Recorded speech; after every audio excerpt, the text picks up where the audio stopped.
Hello guys, welcome to my YouTube channel. இன்னைக்கு இந்த வீடியோவில் நம்ம என்ன பார்க்க போறோம்னா, நிஃப்டி அண்ட் பேங்க் நிஃப்டி இந்த ரெண்டுலேயும் இன்னைக்கு எந்த மாதிரி மூவ்மெண்ட் கொடுத்துருக்கு அண்ட் நான் இந்த மூவ்மெண்ட் யூஸ் பண்ணி எப்படி ஒரு ப்ராஃபிட் மேக் பண்ணேன் அப்படிங்கிறத உங்களுக்கு சொல்ல போறேங்க. அண்ட் எதனால இந்த மூவ்மெண்ட் நம்ம கொடுத்துருக்கு அப்படிங்கிறத நம்ம தெரிஞ்சுக்கணும் இல்லையா? ஸோ அதையும் நான் எப்படின்னு உங்களுக்கு என்ன ஏதுன்னு உங்களுக்கு சொல்ல போறேன். அண்ட் அது மட்டும் இல்லைங்க, லாஸ்ட்ல நான் நாளைக்கு எந்த மாதிரி ஸ்ட்ராட்டஜிஸ் நம்ம யூஸ் பண்ணி நம்ம ப்ராஃபிட் மேக் பண்ணலாம் அப்படிங்கிறதுக்கும் எந்த மாதிரி ப்ரெடிக்ஷன்ஸ் எனக்கு இருக்கு அப்படிங்கிறதையும் நான் இதில் உங்களுக்கு நான் சொல்ல போறேன். ஓகேங்களா? ஃபர்ஸ்ட் நிஃப்டி 50ல பார்த்தீங்கன்னா இன்னைக்கு ஒரு பெரிய கேப் அப் கொடுத்து ஓப்பன் பண்ணிச்சுங்க.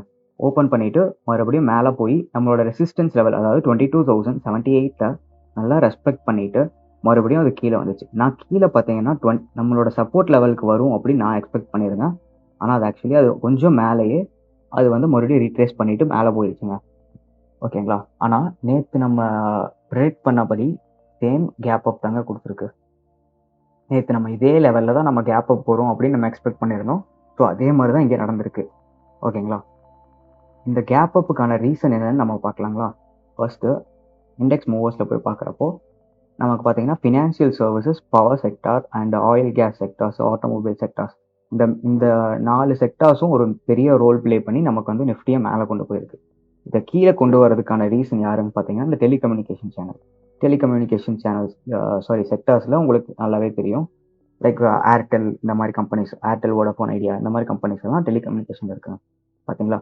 ஏர்டெல் தான் கீழே வரதுக்கான மேஜர் ரோல் ப்ளே பண்ணியிருக்கு.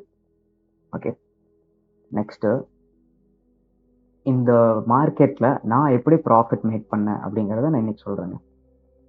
இதில் பார்த்தீங்கன்னா நம்ம சப்போர்ட் லெவலை நல்லா ரெஸ்பெக்ட் பண்ணி இருந்துச்சு. ஸோ அந்த டைம் ஒரு ஷார்ட் பொசிஷன் போயிருந்தேன். இந்த ரீஜனில் ஷார்ட் பண்ணிட்டு வழக்கம் போல் நம்மளோட ஸ்டாப் லாஸ் வந்து நம்ம ரெசிஸ்டன்ஸ் லெவலுக்கு மேலே வச்சுட்டு, ஆக்சுவலி நான் கீழே சப்போர்ட் லெவல் வரைக்குமே கொடுத்துருந்தேன். அந்த அளவுக்கு கிடைக்காதனால நான் வந்து பாதியிலே எக்ஸிட் ஆகிற மாதிரி ஆயிடுச்சுங்க. ஆனால் அதுவுமே எனக்கு ஒரு நல்ல ப்ராஃபிட் தான் எனக்கு கொடுத்துருந்துச்சு. ஓகேங்களா? நெக்ஸ்ட்டு பேங்க் நிஃப்டி பார்த்தீங்கன்னா சேம் ஒரு நல்ல ஒரு கேப் அப். இதே தான் நேற்று நான் சொல்லியிருந்தேன். நேற்று நம்ம வீடியோ பார்த்தவங்களுக்கு தெரிஞ்சிருக்கும். ஒரு நல்ல கேப் அப் கொடுத்துட்டு அதுக்கப்புறம் அது வந்து ஒரு சைட்வேஸ் மார்க்கெட் மாதிரி போயிருச்சு. இது மேலே போனது நான் இந்த நம்ம ரெசிஸ்டன்ஸ் லெவல் வரைக்கும் போகும்னு எக்ஸ்பெக்ட் பண்ணேன். ஆனால் அது போகாமல் கீழே வந்து நம்ம சப்போர்ட் லெவலை ரொம்ப ரெஸ்பெக்ட் பண்ணியிருக்குங்க. அதே ஈவினிங் க்ளோஸ் ஆக வரைக்குமே சப்போர்ட் லெவல்லே தான் க்ளோஸ் ஆகிருக்கு. ஸோ இந்த பேங்க் நிஃப்டியில் இன்றைக்கி எனக்கு பெருசாக ஆப்பர்ச்சுனிட்டி கிடைக்கல ஒரு ட்ரேட் எடுக்கிறதுக்கு. ஆனால் பிடிஎஸ்டி ட்ரேட் எடுத்திருந்தேன் ஏன்னா நான் எக்ஸ்பெக்ட் பண்ணியிருந்தது நல்ல கேப் அப் வரும் அப்படின்னு. ஸோ கேப் அப் நான் யூஸ் பண்ணி நான் அதில் ஒரு ரீசனபிள் ஒரு ப்ராஃபிட் வந்து என்னால் மேக் பண்ண முடிஞ்சுங்க. ஓகேங்களா? ஸோ இதோட மூவ்மெண்ட்க்கான ரீசன் என்னன்னு பார்க்கலாங்களா? இது பார்த்தீங்கன்னா same HDFC bank and ICICI bank, இது ரெண்டுமே ஒரு ஃபினான்ஷியல் செக்டார்ஸில் ரொம்ப இம்பார்ட்டண்டான ஸ்டாக். ஹெச்டிஎஃப்சி பேங்க் பார்த்தீங்கன்னா அரௌண்ட் ஒரு 14 rupees மூவ்மெண்ட் கொடுத்து நமக்கு இண்டெக்ஸில் பார்த்தீங்கன்னா ஒரு 120 பாயிண்ட்ஸ் வந்து நமக்கு மூவ்மெண்ட் கொடுத்துருக்குங்க. அதே ஐசிஐசி பேங்க் பார்த்தீங்கன்னா ஒரு ஜஸ்ட் ஒரு 3 rupees தான் கீழே இருந்துச்சு. ஆனால் இண்டெக்ஸில் பார்த்தீங்கன்னா ஒரு 33 பாயிண்ட்ஸ் அரௌண்டு கீழே கொண்டு வந்திருக்காது. ஸோ இந்த ரெண்டுமே ஒரு இம்பார்ட்டண்ட்டான ஸ்டாக்ஸ் இப்போ நம்ம கன்சிடர் பண்ண வேண்டியது. ஓகேங்களா? ஓகே, நம்ம நெக்ஸ்ட்டு இப்போ நம்ம வந்து நாளைக்கு எந்த மாதிரி நம்ம மார்க்கெட்டை எக்ஸ்பெக்ட் பண்ணலாம் அப்படிங்கிறத நம்ம பார்க்கலாமா? நாளைக்கு ஆக்சுவலி பார்த்தீங்கன்னா ஒரு 15 minutes டைம் ஃப்ரேம், ஒரு 1 hour டைம் ஃப்ரேமில் வச்சு பார்க்குறப்போ நமக்கு வந்து ஒரு கிளியராகவே தெரியுது. ஒரு டவுன் ட்ரெண்ட் முடிஞ்சு ஒரு கன்சாலிடேஷன் நடந்து ஒரு அப் ட்ரெண்ட் ஸ்டார்ட் ஆயிருக்கு. ஓகேங்களா?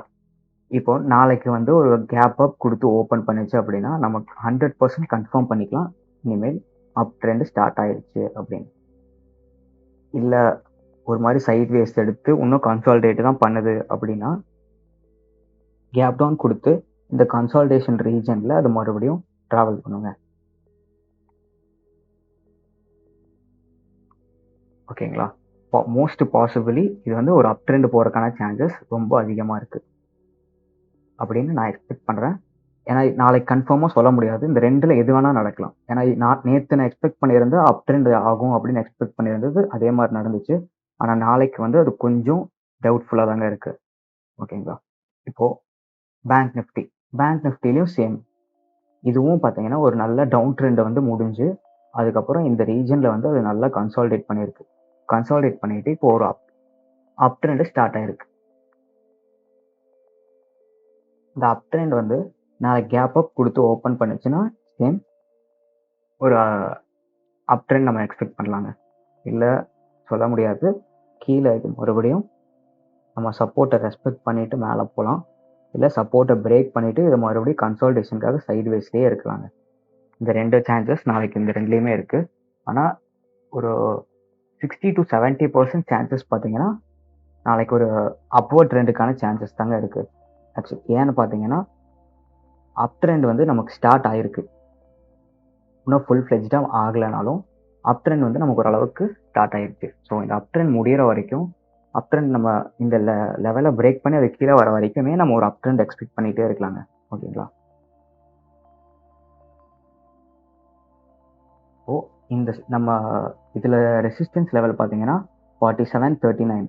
இந்த இதை பிரேக் பண்ணிருச்சு அப்படின்னா நீங்கள் வந்து ஒரு கண்டிப்பாக ஒரு கால் சைடு வந்து நீங்கள் ஒரு போகலாங்க. இது சப்போர்ட்டு ரெசிஸ்டன்ஸ் கீழே வந்து உங்களோட ஸ்டாப் லாஸ் வச்சுட்டு இதுக்கு மேலே வந்து உங்களோட டார்கெட்டை வச்சுக்கலாம். ஓகேங்களா?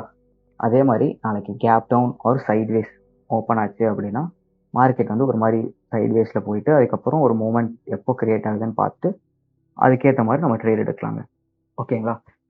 Next Nifty and bank Nifty மட்டும் இல்லைங்க, உங்களுக்கு பர்சனலாக நான் வேறு ஸ்டாக்ஸில் தான் நான் ட்ரேட் பண்ணிட்டு இருக்கேன், இல்லை ஈக்விட்டியில் நான் கேஷ் ட்ரேட் பண்ணிட்டு இருக்கேன், அதில் வந்து எனக்கு ரெசிஸ்டன்ஸோ ஒரு சப்போர்ட்டோ எந்த லெவலும் எனக்கு சரியாக தெரியல அப்படின்னா அந்த என்னென்ன ஸ்டாக் நீங்கள் பார்க்குறீங்கிறத எனக்கு கமெண்ட்டில் சொல்லுங்கள்.